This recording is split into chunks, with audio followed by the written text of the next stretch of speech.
Здравейте! Днес ще ви представя една интересна идея за венец. Венец с подръчни материали в къщи, венец пълен с бомбони, венец, който можем да подарим на най-любимите ни хора на тези топли празници, и по принцип, без да е коледно, но да видим какво ще се получи.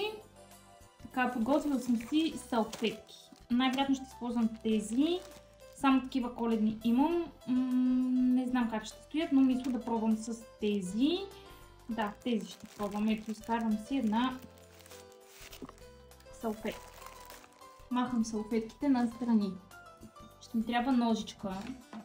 Ще ми трябват бомбони. Може обикновени, линдур. Каквото вие си прецените. Тези имам в къщи, тези ще слагам. Готвя съм си ето такава връзчица.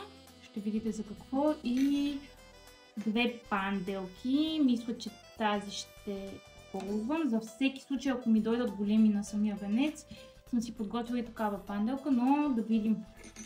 Хайде да видим какво ще стане.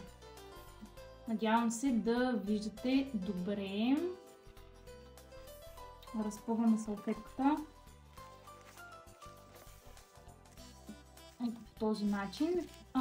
Както ние, нали, моят идва на квадрат. И сега ето от тук до тук по диагонал ще редя бомбони. Колкото се съберат.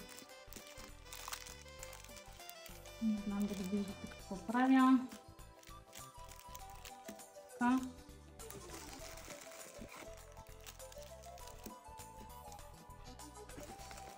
2, 4, 6, 7 бомбона вкарах аз. Разбира се, вие може да сложите повече, по-малко, както каквото имате и каквото ви харесва. Сега започвам да навивам, нищо не се вижда. Ето по този начин си навивам навътре. Даже не, ето така първо ще го увия.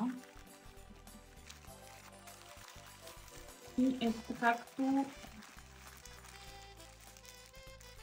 едно ще правите и така. Вижте обаче какво става. Тук махам единия бомбон, защото леко като че ли ми се показват и да има повече място. Гномчетата, за съжаление, не се виждат, но както и да е. И така.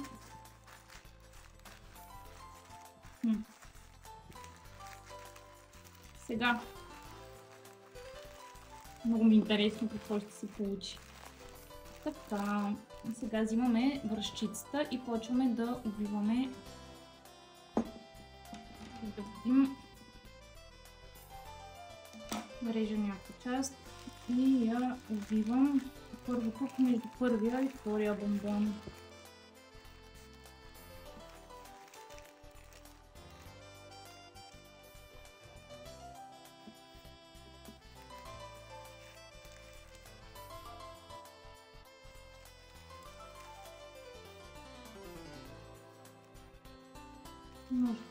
Не знам на панделка как ще седи, но просто ето така на възелче, ако вършите, мисля, че е достатъчно. Може би ще ви е по-лесно, ако го направите предварително и така да си ги нарежете, но да видим какво ще стане тук сега между следващите два.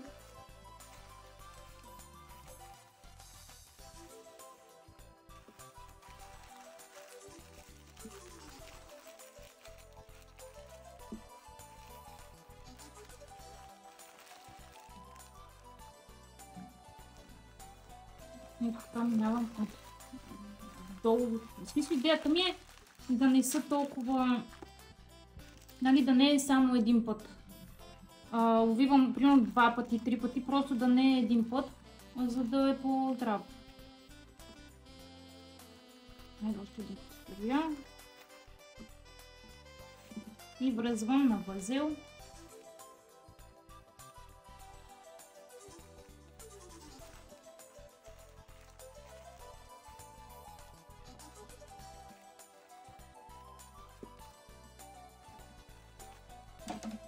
Тези после ще ги изрежем на един път всичките и за да не ви шума на главата. Това го правим навсякъде. Тези последните като че ли няма смисъл, защото накрая ще ги вържем. Мисля, тук ми е началото, тук имам бомбон. И за сега няма да слагам. Като мина всичките, се връщам.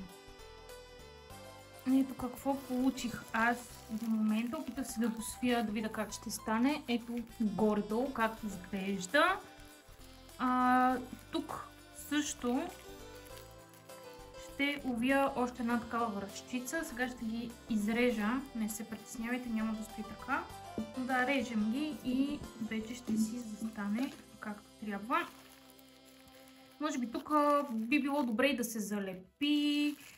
Ако се остави повече място и да се завърже. На мен в момента ми е най-лесно да ги завържа с връзчица. Видите?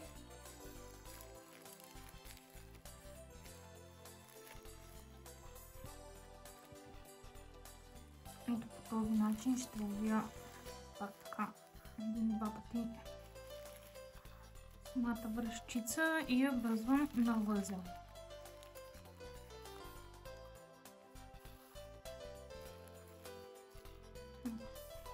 Аз така я вързах, че едната се развърза добре. Сега ще пробвам и другата да я захвана. Добре, че в случая съм си оставила по-дълга връзчица. Значи да, може би ще трябва някакъв по-стегнат начин, като лепене. Я с силикон, нещо такова, въпреки че това е хартия. Те уж са здрави тези салфетки, но не знам и аз. Така. Ето какво гордо остана. Режа сега всички тези крайчета. Тази част от салфетката се чудя какво да я правя. Може би тя... Да, вижте, значи тези ги режете преди да завържете и горната част, защото после не се виждат откъде са. И примерно тук много по-трудно ще стигна до основата.